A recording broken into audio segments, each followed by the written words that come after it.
When the Body Becomes Your Prison by Dr. Jonathan Schuma. The body is meant to be a vessel, a means to experience the world, to push boundaries, to create, and to move freely through life. But for some, the body becomes more than just a vessel. It transforms into something constricting, something limiting, something that feels like a prison.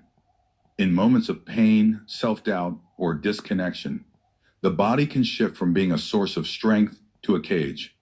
Understanding when the body becomes your prison is crucial in reclaiming your freedom and regaining your ability to live fully.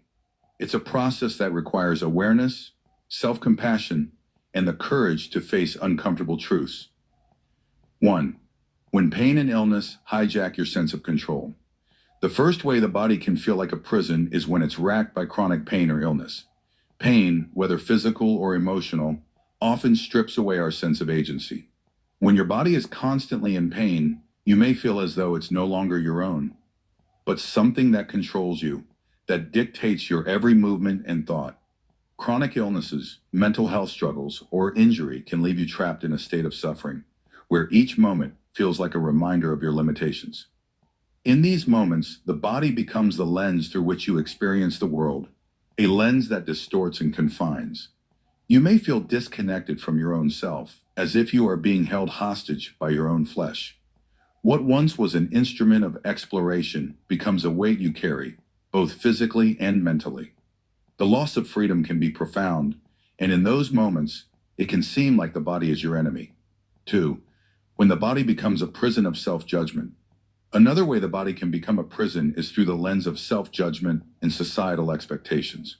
In a world that constantly broadcasts images of the ideal body, many of us find ourselves trapped in a cycle of comparison and self-criticism. We may look in the mirror and see imperfections, or we may struggle to meet unrealistic standards of beauty, strength, or fitness. These feelings of inadequacy can imprison the mind, making you feel as though your body is not enough, that it is flawed, not worthy, or even a source of shame. In this cycle, the body is no longer a natural part of who you are, but an object of constant evaluation.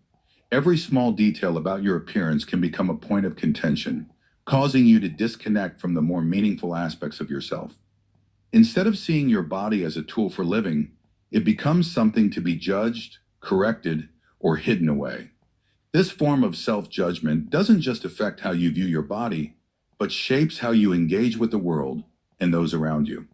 The body becomes a prison when the mind is no longer free to appreciate and honor it as it is.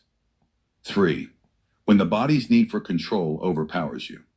There's a subtle but powerful way the body can imprison you through the need for control. It can be easy to fall into the trap of believing that you must control everything about your physical form. This might take the shape of restrictive diets, excessive exercise, or compulsive habits aimed at maintaining a certain appearance or performance level.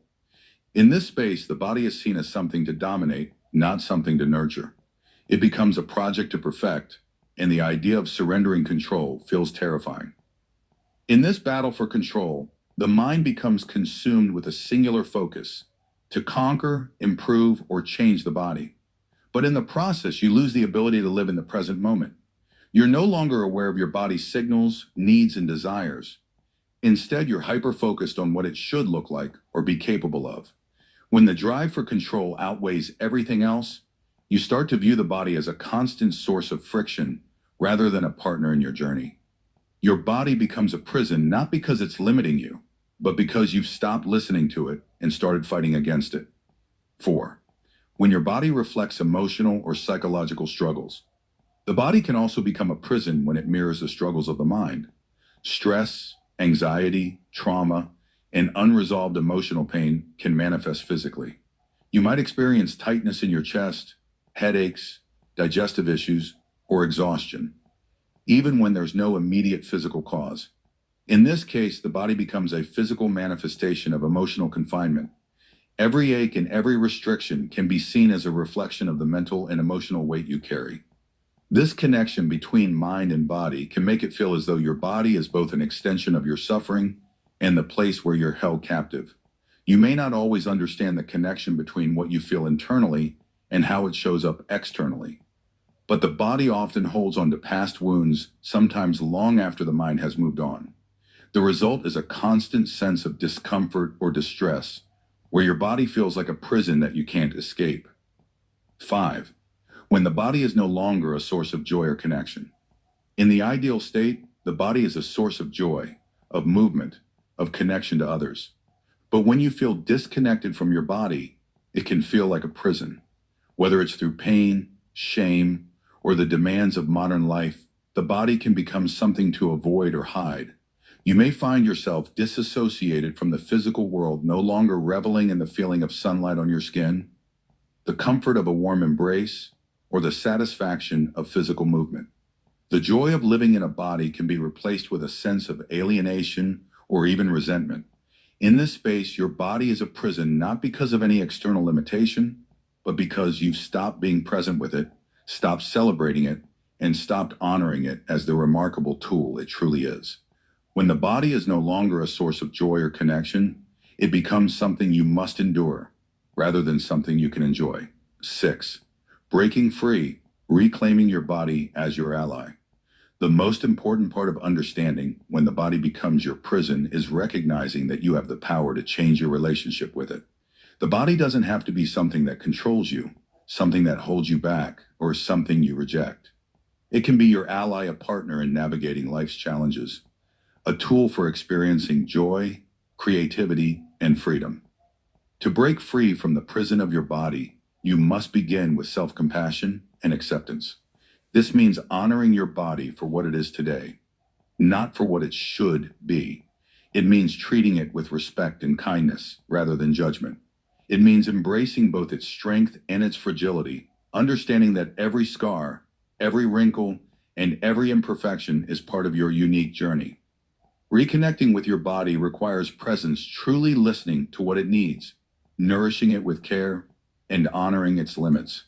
It may involve healing from past emotional wounds, letting go of self-criticism, and learning to embrace the beauty of movement and physicality once again. Conclusion. Your body is not your enemy. It is a tool, a companion, a vessel for experiencing the richness of life. It is when you view your body as a prison, when you are disconnected from it, trapped by pain, or consumed by judgment, that you lose your freedom. The first step toward freedom is realizing that you are not confined to the limitations of your body. You are the one who defines your relationship with it. By nurturing it, listening to it, and accepting it, you can break the chains and set yourself free, reclaiming your body as the powerful ally it was always meant to be.